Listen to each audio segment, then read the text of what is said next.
By Sri Lanka's best internet package for online learning and online working with many amazing offers. Call 1212 for more information. Sri Lanka Telecom.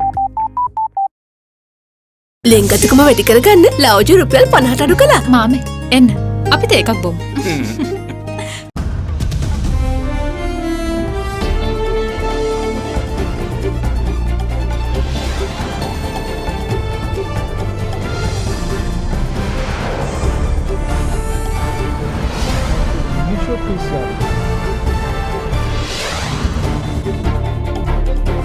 Tonight, new challenge. Current COVID-19 virus is far more virulent, says the Ministry of Health. Knock-on effect. Quarantine centres at full capacity. No repatriations for at least 10 days. AG's wrath. The Attorney General lambasts the CID over failure to probe Riyaj Badiuddin money laundering and terror financing charges. Badiuddin, meanwhile, sends a letter of grievance to the President. No change there. Former President Maithripala Sirisena throws his defence secretaries under the bus at the Easter Tax Presidential Commission. All that and much more coming up on First at 9. This Monday, the 12th of October, 2020. Nava Sunlight Sakura. Then Dikukal Pavatina Sakura Mal Suandin. From AdaDerana, this is AdaDerana First at 9. Live from Studio 24 in Colombo. Good evening and welcome to First at 9. I'm Dhamika Ekanayaka. Now let's start with the local situation with the pandemic. The Ministry of Health states today that the COVID-19 virus that is currently spreading through the Minuwangoda cluster is of a more virulent strain than the one experienced in the country's first wave. As a result of this, the ministry says that a host of measures have been put in place by health authorities to ensure that persons who tested positive in initial PCR tests and then negative in secondary tests are not allowed to mix with society unless further PCR tests determine them to be completely free of the virus. The total number of COVID-19 cases reported from the Minuwangoda cluster currently stand at 1,397. From this figure, 121 infections were reported last night, out of which 87 are factory employees who were quarantined, while the remaining 34 are close contacts of the factory employees. In addition, 90 more COVID-19 patients were confirmed today. Out of these, 40 were factory employees identified at quarantine centres, while the remaining 50 are their close contacts. In the meantime, 3 doctors at the outpatients department of the Kegal hospital have tested positive for the virus. Out of the 3 doctors, 2 are residents of Mavanella, while the other is a resident of Kegal. The doctors were identified after officials at the hospital conducted PCR tests on hospital staff following the admission of a Minuwangoda factory employee to the hospital on the 30th of September. Meanwhile, the son and husband of one of the doctors residing in Mavanella have tested positive for the virus. The husband of the doctor has been identified as a manager employed at the Ceylon Petroleum Storage Terminal facility in Kolonnava. In other developments, Regional Director of Health Services in Kegal, Dr. Kumara Vikramasinghe, stated that 19 out of the 247 close contacts of the Minuwangoda factory quarantined at the Brandix factory in Pinnavala have tested positive for the virus. Meanwhile, 12 people at the Lanka Electricity Company's Customer Service Centre in Kandana have also tested positive. It was revealed that a group of employees from this office had attended a wedding in Divulapitiya on the 1st of October, where employees of the Minuwangoda garment factory had been present. It was also revealed that a daughter of one of the LECO employees was an employee of the Minuwangoda garment factory.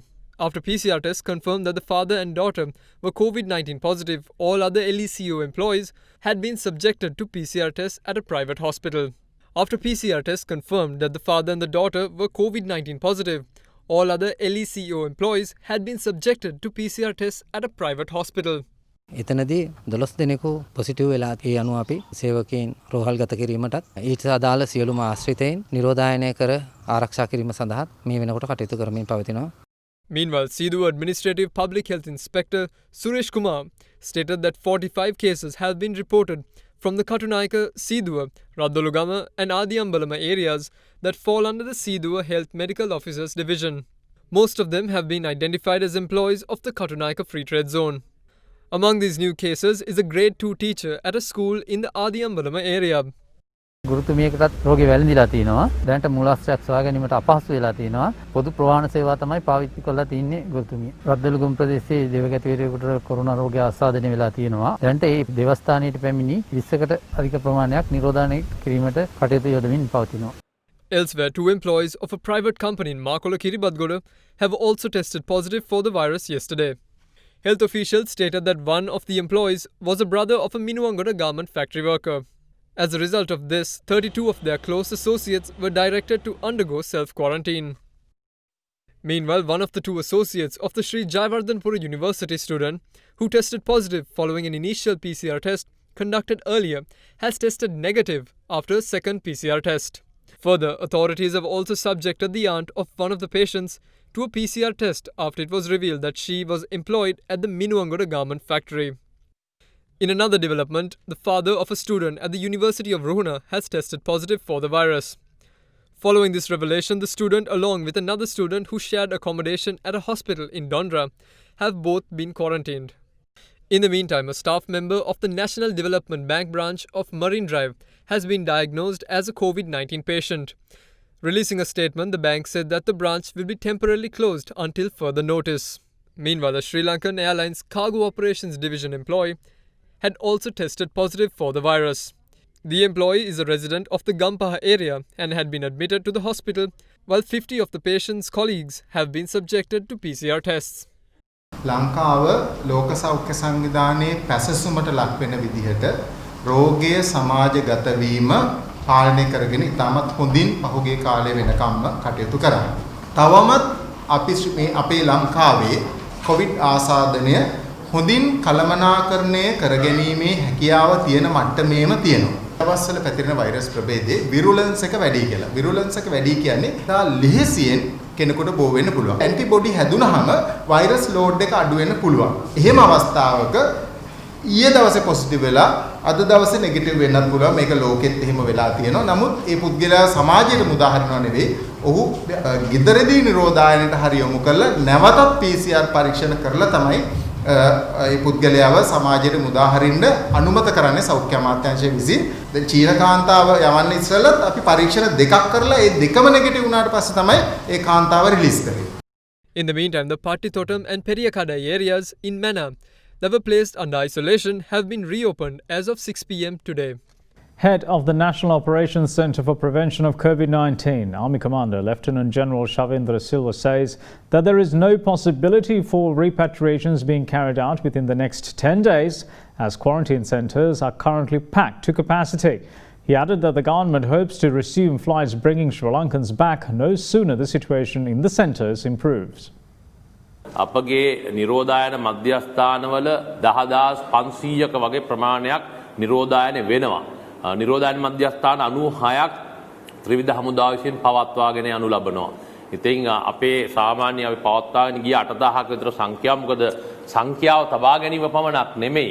මොවුන් අතර මෙම COVID-19 තවත් පුද්ගලයෙක්ට මේක ව්‍යාප්ත නොවන ආකාරයෙමුත් රඳවා ගැනීමේ අවශ්‍යතාවයක් තිබෙනවා. ඉතින් යම්කිසි සංඛ්‍යාවක් යොදවද්දී ඒක ඉතාමත් පරිස්සමෙන් යොදවීමේ හැකියාවක් තිබෙනවා. ඒකින්ද මේක ඇතුලේ පරතරෝ ගන්න නැතුවත් පවත්වාගෙන යන ගමිත් තමයි මේ 10500ක් වගේ සංඛ්‍යාවක් අද වෙන විට අපි මේ නිරෝධායන කරමින් තිබෙන්නේ. ඉතින් මම හිතනවා දැනට මම දකින්න විදියට අදට මම දකින්න මේ කතා කරන මොහොතේ දකින්න විදියට අවම වශයෙන් තව දින 10ක්වත් දකින්න බෑ. දින 10ක් වගේ ඇතුළත කාලයක් තුල අපි දකින්නේ ශ්‍රී ලංකාවට විදේශ රටවල් වලින් ගේීමට හැකියාවක් තිබෙයි කියලා. නමුත් මේක ඊට කලින් අපිට ඒකත් අඩු කර ගැනීමට හැකියාවක් තිබුණොත් හා ඇතුළට ගන්න ප්‍රමාණය අඩු වෙලා විදේශ රටවල් වල කට්ටිය ගන්න. Now, the Government Medical Officers Association says that there is no need for a countrywide lockdown since more data on the virus is available now compared to the first stage of the pandemic when the health systems were unprepared. Its chairman, Dr. Anuruddha Padina, revealed that as Sri Lanka goes through stage 2 of the pandemic, restricting high-risk zones and practicing the Ministry of Health's dream concept of public guidelines alone could be sufficient.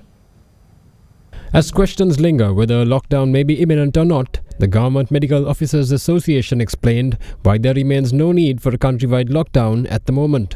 GMOA Chairman Dr. Anuruddha Padeniya explained that with Sri Lanka already having passed stage 1 of the 3 stages of the pandemic, the country is now in stage 2 and as such can be controlled by restricting movement into high-risk zones and by following the Ministry of Health's DREAM guidelines. වාහන ප්‍රශ්නේ සාධාරණයි. ඇයි අපි මේ විදිහ මුළු රටම lockdown එකකට යන්නේ නැත්තේ කලින් වාගේ කියලා. ඒකට හේතුව තමයි මේ කොරෝනා කියන රෝගය ඒක පැතිරෙන ආකාරය අපි යුග තුනකට සලකනවා. පළවෙනි යුගයේ තමයි අපේ රටට රෝගය ආපු වෙලාව. ඒතර මේ පළවෙනි යුගයේදී අපිට තේරෙන දේ තමයි අපි සූදානම්ම හිටියේ නෑ. මේ රෝගය ගැන තේරුම් ගනිමින් යන යුගයක් තමයි පළවෙනි යුගයේ හැටියට සලකන්නේ. ඒ යුගයේදී ඒ කියන දැනුම් තේරුම් අරගන්නාත් එක් අපි මුළු රටම ලොක්ඩවුන් කරලා තමයි කටයුතු කරේ. නමුත් දැන් අපි ඇවිල්ලා ඉන්නේ මේ දෙවෙනි යුගයට. දෙවෙනි යුගය කියන්නේ රෝගීන් අඩු වැඩි වශයෙන් මතුවෙන අවස්ථාව. එතනින් අපි තුන්වෙනි යුගය කියලා කියන්නේ අපි යම් කිසි විදිහකට එන්නතක් සොයාගත්තොත් අපි රෝගය කියන්නේ සම්පූර්ණයෙන්ම අයින් කරපු යුගයකට යනවා. එතකොට මේ දෙවෙනි යුගයේ තමයි අපි ඉන්නේ. එතනදී අපි කටයුතු කළ යුතු ආකාරය පිළිබඳ අපි මෙන්න මේ වැඩපිළිවෙලෙන් දීලා තියෙනවා. අපි මේකේ තියෙන්නේ ඩ්‍රීම් කියන concept එක. ඩ්‍රීම් කියන්නේ D කියන්නේ distancing. ඒ කියන්නේ අතේ දුර මීටරයක දුර පවත්වා ගන්න කියලා උත්සාහ කරන්න ඕනේ හැම කෙනෙක්ම. දෙවෙනි එක තමයි RE ඒ කියන්නේ respiratory etiquette. ඒ කියන්නේ ශ්වසන රෝගයක් තියෙනවා නම් ඒ සඳහා ගත යුතු ක්‍රියාමාර්ග ටික ගත යුතුයි. aseptic techniques. ඒ කියන්නේ අත සෝදා ගැනීම, අතට අර විස බීජ හරණය කරන ද්‍රව්‍ය පාවිච්චි කිරීම වැනි කටයුතු වලින් ඇඟට වෛරස් එහෙම ඔහිර කර ගැනීමට කටයුතු කළ යුතුයි. ඒ වගේම තමයි මුහුණු ආවරණය පැළඳීම. ඒක තමයි M කියන එකෙන් තියෙන්නේ. මෙතනදී මුළු රටම ලොක්ඩවුන් කිරීමක් නැත්නම් සංචරණ සීමාවක් අවශ්‍ය වෙන්නේ නැහැ. මේ අනුව තාක්ෂණික වශයෙන් අවශ්‍ය වෙන්නේ රෝගීන් ඉන්න කලාප, රෝගීන් හඹාගෙන යන තෙක් සහ රෝග ප්‍රතිකාර සඳහා යොමු කරන තෙක් ඒ අවදානම් කලාපයක් හැටියට හඳුනාගත්තම ඒ කලාපයේ පමණක් සංචරණ සීමා කිරීම. Meanwhile, the police department has requested taxi drivers across the country to maintain a daily record of passengers travelling in their vehicles. අපි ඉල්ලීමක් කරන්න කැමති විශේෂයෙන්ම ත්‍රිරෝද රථ, ඒ වගේම කුලී රථ, වෙනත් ආකාරයේ කැබ් රථ ආදිය පදවන රියදුරන්ගෙන් ඔබගේ වාහනේ ගමන් කළේ කවුද කියලා සනාථ කර ගැනීමට යම් වැඩපිළිවෙලක් ඔබ විසින්ම සකස් කරගන්න. යම් අවස්ථාවකදී ප්‍රශ්නගත තත්ත්වයක් ඇති වුණොත් මේ ගමන් කළ අය පිළිබඳව යම් තොරතුරක් ඔබට ලබා දීමට හැකි වෙන්න ඕනේ. එයට හේතුව සමහර පුද්ගලයන් පිළිබඳව විමර්ශනය කිරීමේදී තොරතුරු ලබා ගැනීමේදී ඔවුන් රථයකට ගොඩ වෙච්ච බව සඳහන් වෙනවා. ඒ වගේම එතනින් එහාට තොරතුරු අපිට හොයාගන්න බැරි වෙලා තියෙනවා. ඉතින් ඔබගේ රථයට ගොඩ වුණේ කවුද? කොතනින්ද බැස්සේ? කොතනින්ද ගොඩ වුණේ කියන කාරණේ පිළිබඳව යම් අවබෝධයක් ලබා ගන්න ඔබ විසින්ම යම් වැඩපිළිවෙලක් සකස් කරන්න කියලා. In the meantime, the government has recommenced home deliveries of essential medication to patients frequenting the government hospital clinics in the Gampa and Colombo districts. Patients in the Colombo and Gampa districts have been instructed to submit a clear photograph of their prescription via messaging apps Viber and WhatsApp to the State Pharmaceuticals Corporation at the following phone numbers in order to have their medication delivered right to their doorsteps. Further, the Ayurveda department launched an immunosuppressive herbal tonic called Suvadarani today. Further, the department also announced a suspension of all its public relations activities, including meetings of the Debt Relief Board, until further notice. We'll see you on the other side of this break. Stay with us. Safeguard hand sanitizer. නවතම නිෂ්පාදන පෙළ නිරෝගීමත් දිවයකට. Welcome back. This is First at 9. Now, the GC Advanced Level Examination got underway today after a 2-month delay owing to the virus pandemic. The Commissioner General of Examinations said that the attendance was rather good. Given that the examination will run into next month and it is held under extraordinary circumstances, the police say that exam candidates in curfew-hit areas do not have to worry about public transport. The GCE Advanced Level Examination, which is usually held in the month of August, was postponed in October this year due to the COVID-19 situation in the country. After a delay of 2 months, the exam got underway this morning across 2,648 centres island-wide. 362,824 candidates will be sitting for this year's advanced level examination. Just as it was with yesterday's Grade 5 scholarship examination, advanced level candidates too had to adhere to the strict health and safety guidelines as recommended by the health authorities to ensure that the COVID-19 virus does not spread, exacerbating the country's coronavirus situation. Most of those who sat for the exam today adhered to the recommended safety protocols.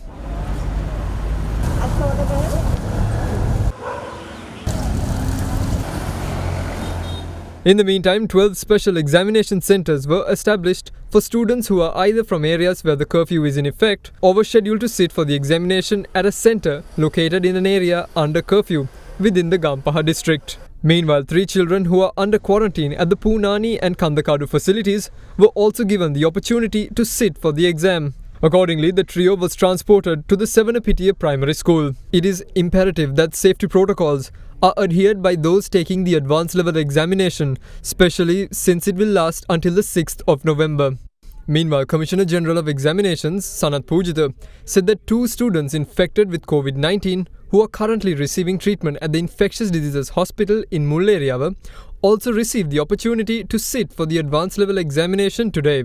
එනිසා අද දිනේ විභාගයේ සාර්ථක අන්දමින් පැවැත්වා ගැනීමට අපිට හැකි වුණා. ඒ වගේම මේ ආකාරයට හෙට දිනේ සිට නොවැම්බර් 6 දක්වා උසස් පෙළ විභාගයේ කටයුතු කෙරීගෙන යනවා. අද දිනේ සාමාන්‍ය වශයෙන් සුළු සංඛ්‍යාවක් හැරෙන්නට සිසුන්ගේ පැමිණීම ඉතාම සාර්ථකයි. IDH රෝහලේ විශේෂිත වූ විභාග මධ්‍යස්ථානයක් ක්‍රියාත්මක වුණා. එම රෝහලේ ආසාදිත වූ සිසුන් දෙදෙනෙක් සිටින නිසා අවශ්‍ය පහසුකම් සලසා දීම අපි විසින් සිදු කරනු ලැබුවා. ඉතින් සාර්ථකව ඒ කටයුත්ත සිදු කෙරුණා. නිරෝධායන ඇඳිරි නීතිය පැවති පොලිස් වසන් වල ළමුන් 454ක් විශේෂිත වූ විභාග මධ්‍යස්ථාන වලට වාර්තා කර තිබෙනවා. ඇදිරි නීතිය තියෙන ප්‍රදේශවල උසස් පෙළ විභාගය පැවැත්වෙනවා. නමුත් ඒ පොදු ප්‍රවාහන සේවා හෝ භාවිතා කරන්න ඒ ශිෂ්‍යයන්ට කිසිම බාධාවක් නැහැ. සාමාන්‍යයෙන් අපි කිව්වා ඒ ප්‍රදේශවල හරහා යන වාහනවලට කුමන අවස්ථාවකදීවත් මගින් ඒ බස් රථවලට නංවා ගන්න ඒ වගේම බැස්සවීමට අවස්ථාවක් නැහැ කියලා. නමුත් ඒකට ව්‍යාතිරේක අවස්ථාවක් තමයි මේ උසස් පෙළ විභාගයේ ශිෂ්‍යයන් ඒ අයට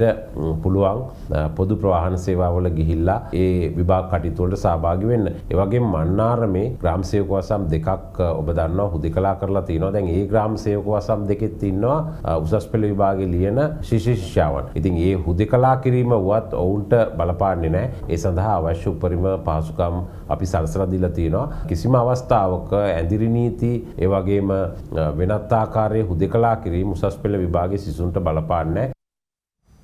Now, former President Maithripala Sirisena says that he fought a lone battle when the former government, in which he was president, attempted to imprison pioneers of Sri Lanka's victory in the conflict with the LTTE terrorists.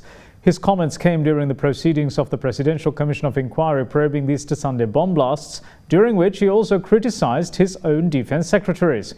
He said they had lied to him about holding the intelligence coordination meetings weekly when he was shown evidence that it wasn't. Former President Maithripala Sirisena, who was the Minister of Defence and the Commander-in-Chief of Sri Lanka's armed forces at the time of the Easter Sunday terror attacks, gave evidence before the Presidential Commission of Inquiry probing the bombings for a second day today. What was notable was that former Defence Secretary Hemasiri Fernando, former IGP Pujit Jayasundara and former Director of the State Intelligence Service Nilantha Jayawardena, who are named as respondents over the failure to prevent the attacks, were at the premises to witness the former President Sirisena's testimony. The state's Additional Solicitor General asked the former president as to why 5 defence secretaries were sporadically appointed during his tenure as head of state.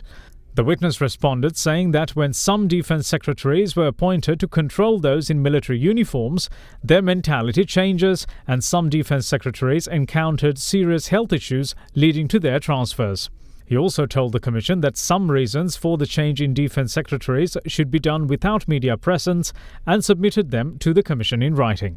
The Additional Solicitor General then put to the witness that state officials who testified before the Commission said that they encountered practical issues in conveying information pertaining to national security owing to the sporadic change in defence secretaries. She asked the witness as to what his thoughts were on those comments.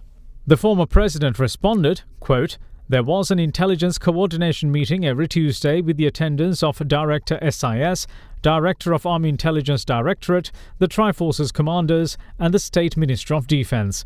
As such, change in defence secretaries was not a hindrance for responsible factions to be aware on national security." Unquote.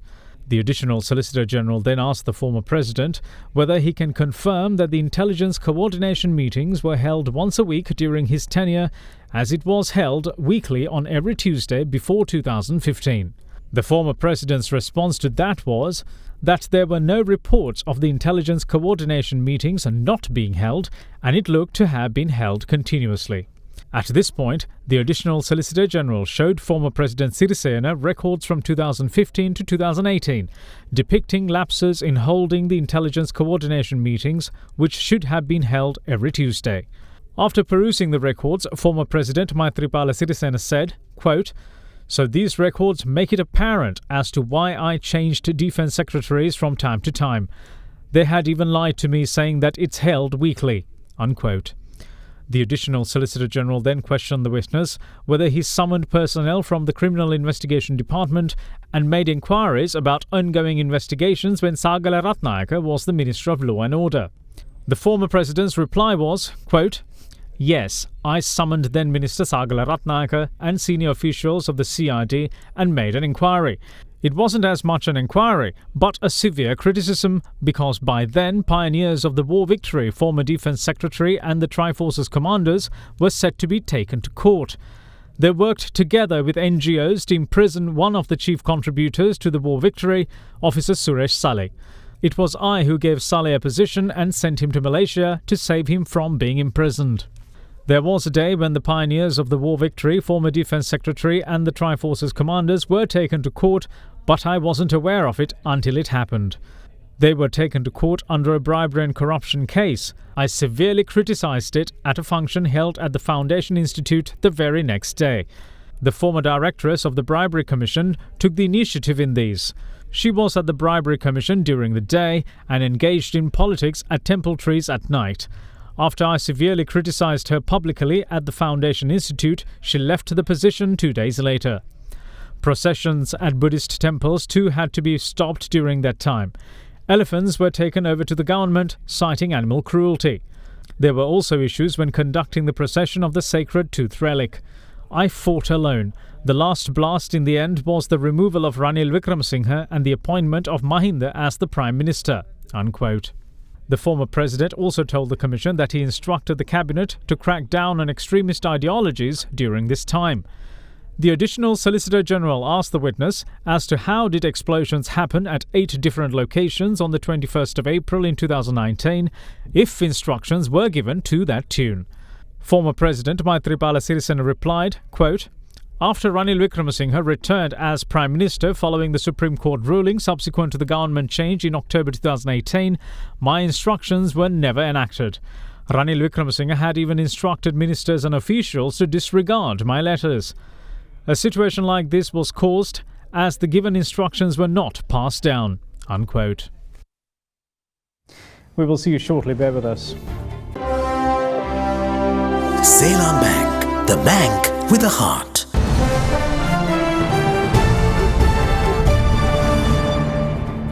Welcome back. You're watching First at 9.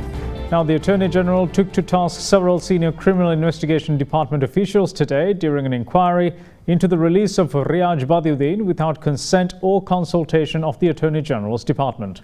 Following the inquiry, the AG's department revealed severe shortcomings of the investigators, namely the lack of a thorough investigation into money laundering and terrorism financing charges levelled against Badiuddin.